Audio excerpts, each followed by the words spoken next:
Assalamualaikum warahmatullahi wabarakatuh. Halo anak-anak, bagaimana kabarnya? Semoga anak-anak semua dalam keadaan sehat ya. Bertemu kembali bersama Ustazah Anggra di pembelajaran Bahasa Indonesia tema 3 Benda di Sekitarku. Sebelum kita mulai pembelajaran, Ustazah akan menyampaikan tujuan pembelajaran. Dengan membaca wacana tentang perubahan wujud benda mencair, siswa dapat mengidentifikasi informasi yang terkait dengan perubahan wujud mencair dengan tepat.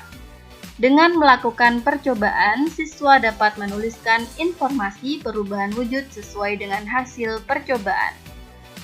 Sebelum kita mulai pembelajarannya, Ustazah akan bertanya kepada anak-anak mengingat pembelajaran minggu lalu, ada yang masih ingat atau tidak?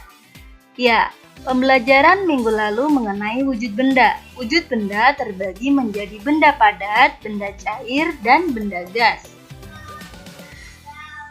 Sekarang kita masuki subtema 3, perubahan wujud benda.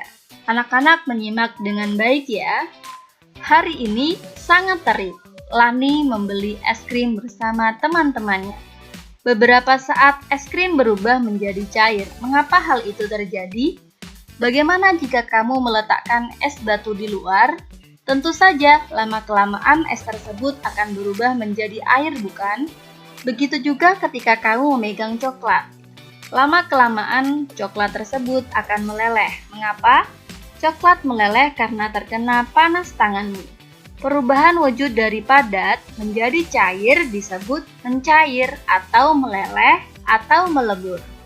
Nah, berdasarkan wacana di atas, jawablah pertanyaan berikut. Apakah yang dimaksud mencair? Mencair adalah perubahan wujud dari padat menjadi cair. Pernahkah kamu melihat proses mencair lainnya? Tentu saja pernah. Berikan contoh proses mencair dalam kehidupan sehari-hari. Beberapa saat, es krim berubah menjadi cair jika kita meletakkan di luar atau lama-lama tidak di dalam kulkas. Nah, selanjutnya Ustazah akan mengajak anak-anak mengamati pengamatan berikut. Ada 4 buah gelas plastik bekas kemasan air mineral, es batu, coklat, mentega, dan kapur. Sekarang kita lihat langkah-langkah percobaannya. Masukkan setiap benda ke dalam gelas. Satu gelas diisi dengan satu benda. Letakkan gelas tersebut di ruangan terbuka, ruangan yang terkena cahaya matahari. Diamkan selama 15 menit, coba perhatikan apa yang akan terjadi. Nah, pengamatan ini termasuk salah satu contoh proses atau peristiwa mencair ya anak-anak. Contoh berikutnya adalah di negara-negara yang mengalami 4 musim, saat musim dingin tiba akan turun salju. Salju akan mencair begitu ganti musim semi. Tahukah kamu bahwa setiap butiran salju mempunyai bentuk yang khas? Nah, anak-anak bisa memperhatikan gambar di samping. Ini adalah contoh bentuk-bentuk salju ketika kita melihatnya di bawah mikroskop. Sangat lucu ya. Selanjutnya, Ustazah akan mengajak anak-anak untuk mengamati gambar berikut. Pernahkah kamu menyimpan air dalam plastik di lemari pembeku? Apa yang akan terjadi dalam beberapa jam? Tentunya air akan berubah menjadi es, bukan? Meskipun kamu membuka ikatan plastik itu, ternyata es tidak akan tumpah. Mengapa demikian? Wujud air berubah dari cair menjadi padat. Perubahan wujud dari cair menjadi padat disebut membeku. Anak-anak bisa menemui contoh ini di rumah masing-masing ya. Ibu kita sering membuat es batu di dalam kulkas atau kita sering membuat es krim. Itu termasuk salah satu contoh proses atau peristiwa membeku. Selanjutnya, Kita amati gambar berikut. Pernahkah kamu mencuci baju atau membantu ibu cuci baju? Coba perhatikan apa yang terjadi saat baju basah dijemur di bawah terik matahari.